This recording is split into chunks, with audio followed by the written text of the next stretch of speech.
緑の草原に、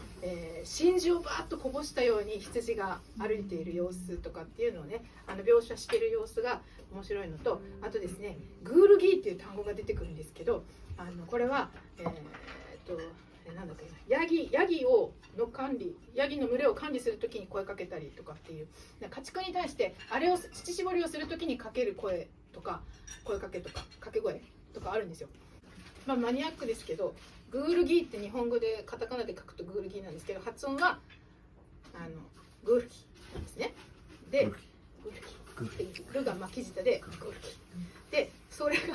歌うとき難しいんですよ。こ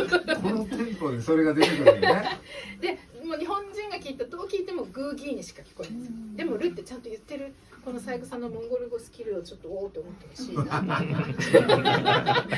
もわかんないと思うけど。わかるよ。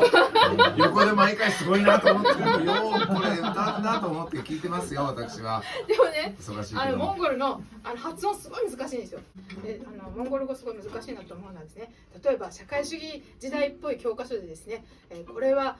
工場であるっていう工場が基本単語でよく出てくる。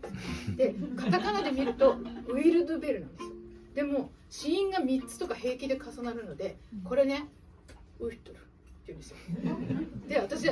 モンゴル語を勉強して初めてモンゴルに旅行に行った時に前に座った人とほらあそこに工場見えるよっていう会話があったんですよね。あ、日常で工場やっぱ使うんやと思って、だけどそれが分かるまでに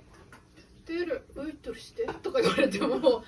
ドベルって思ってるから、何ですか、あ、この子はモンゴル語を勉強してるっていうのに工場っていう単語すら知らないんだみたいな目で見られたんですけど、難しいんですよね、すごい難しいんですよモンゴル語って、はい、だから私はね何気なく歌ってるようなやつもすげえ苦労してやってるっていうことだけ分かってさっき言わしてもらうけどもいうやつですね。はい。で、ちょっと待って、どうやってやったっけ。